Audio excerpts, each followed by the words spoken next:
Very good morning, students. In our previous video, we were discussed about the output devices. Now, we are going to discuss processing device. Students, CPU, Central Processing Unit, ये क्या होता है हमारा computer का processing device. Processing device क्या होता है? जितनी भी इनपुट कंप्यूटर में जाती है उसे कौन प्रोसेस करता है? CPU, processing device. उसके बाद ही हमें क्या मिलता है? आउटपुट। ये कंप्यूटर का ब्रेन भी कहलाता है। जैसे स्टूडेंट्स हमारे पास ब्रेन होता है ना, हमारा कोई भी बॉडी का फंक्शन होता है वो किसके थ्रू होता है? सिग्नल किसके थ्रू आता है? ब्रेन के थ्रू। हम कुछ भी सोचते हैं, कुछ भी करते हैं, किसके थ्रू? ब्रेन के थ्रू। वैसे ही कंप्यूटर जो भी प्रोसेसिंग करता है वो किसके थ्रू करता है? CPU के थ्रू। इसलिए इसको कंप्यूटर का ब्रेन भी बोला जाता है। ठीक है स्टूडेंट्स, ये इनपुट को प्रोसेस करता है। जो इनपुट हम कंप्यूटर को देते हैं उस इनपुट को क्या करता है? ये प्रोसेस करता है। इसके कितने मेन पार्ट्स होते हैं? 3। कितने मेन पार्ट्स होते हैं? 3। फर्स्ट क्या होता है? Control unit, CU। CU means control unit. Control unit क्या करता है? जितने भी ऑपरेशंस, जितनी भी कैलकुलेशन या कोई भी फंक्शन हमारा CPU परफॉर्म करता है तो उसे कंट्रोल यूनिट कंट्रोल करता है। सारे ऑपरेशंस को कौन कंट्रोल करता है? Control unit. उनकी कोऑर्डिनेशन को, उनकी कैलकुलेशन को, ईच एंड एवरीथिंग को कौन कंट्रोल करता है? Control unit. Next is ALU, arithmetic logical unit. Students, arithmetical logical unit जो है वो अर्थमेटिक ऑपरेशंस के लिए रिस्पॉन्सिबल होता है। जैसे एडिशन के लिए सब्ट्रैक्शन, मल्टीप्लिकेशन, डिवीजन, ये आपके क्या होते हैं? Arithmetical operations.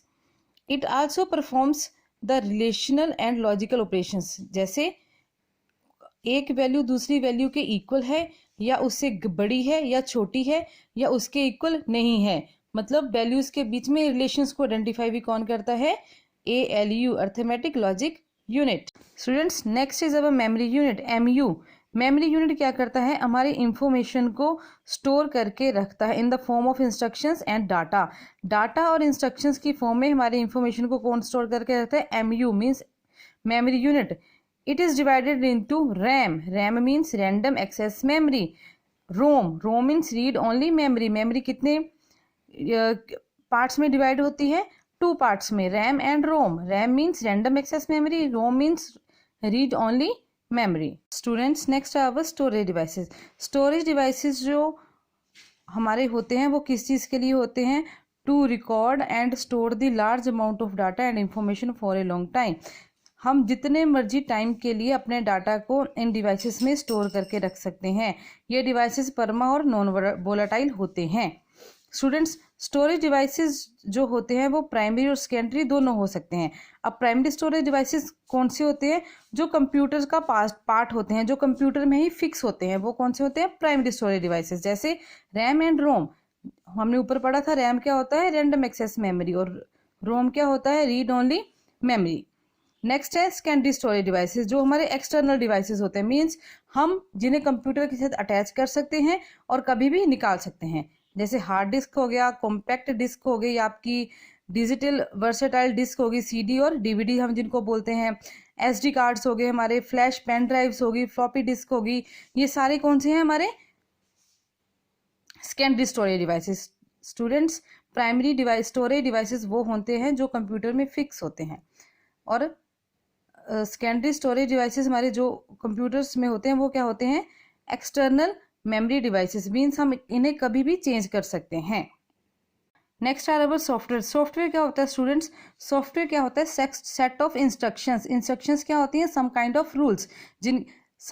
ऑफ रूल्स जिनके थ्रू हमें काम करना होता है, वो क्या होती हैं? हमारी इंस्ट्रक्शंस।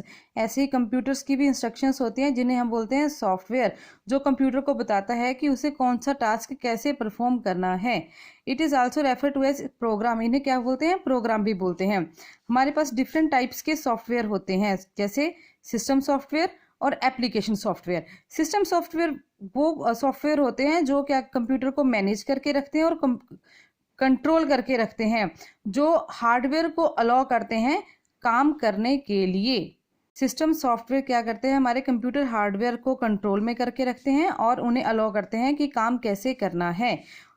विदाउट सिस्टम सॉफ्टवेयर हमारा कंप्यूटर एक भी सिंगल यूनिट का ऑपरेशन ऑपरेट नहीं कर सकता है। Operating system such as window, Mac OS and Linux, ये कुछ एग्जाम्पल्स हैं सिस्टम सॉफ्टवेयर की। नेक्स्ट है हमारे application software. Students, application software जो होते हैं ना, वो डिजाइन होते हैं किसी स्पेसिफिक टास्क को करने के लिए। It consist of either a single program और ए कलेक्शन ऑफ प्रोग्राम। ये या तो एक सिंगल प्रोग्राम हो सकता है या फिर कलेक्शन ऑफ प्रोग्राम्स में हो सकता है। ये सिर्फ सिंगल टास्क को करने के लिए ही यूज होते हैं, जैसे PS फोटोशॉप। तो ये क्या करेगा, इसमें सिर्फ आपकी फोटो की एडिटिंग ही होगी, ये हमारा फोटोशॉप में ही काम आता है और डिजाइनिंग में काम आता है, मतलब एक स्पेसिफिक टास्क के लिए। तो इसकी एग्जांपल्स क्या होगी, Microsoft Office, Adobe Photoshop, Corel Draw, क्या होगी इसकी एग्जांपल्स। नेक्स्ट है हमारा storing data in a computer. अब स्टूडेंट्स, हम कंप्यूटर में डाटा कैसे स्टोर होता है, ऐसा कभी नहीं होता कि अगर हमने कोई मान लो स्टोरी कंप्यूटर में टाइप की और उसको सेव कर दिया, तो वो हमारे लिए स्टोरी सेव हुई है, लेकिन कंप्यूटर्स में वो डाटा किस में स्टोर होता है, बिट्स और बाइट्स में। किस में स्टोर होता है, बिट्स और बाइट में। तो बिट्स जो होती हैं वो बाइनरी डिजिट्स होते हैं। बाइनरी डिजिट्स हमारे क्या होते हैं, 0 और 1, सिर्फ बस ये 2 डिजिट्स होते हैं। बाइनरी डिजिट्स जो होते हैं 0 और 1, और कंप्यूटर में इन्हीं 2 डिजिट्स में डाटा जो है हमारा फिल होता है। बिट क्या होता है, स्मॉलेस्ट यूनिट होता है। सबसे छोटा यूनिट कंप्यूटर का कौन सा होता है, बिट, जिसे कंप्यूटर आसानी से प्रोसेस कर सकता है। बाइट क्या होता है, combinations of a bit. Byte क्या होता है, combinations of a bits. It is the basic storage unit of a computer memory. Computer memory का एक बेसिक स्टोरेज यूनिट होता है।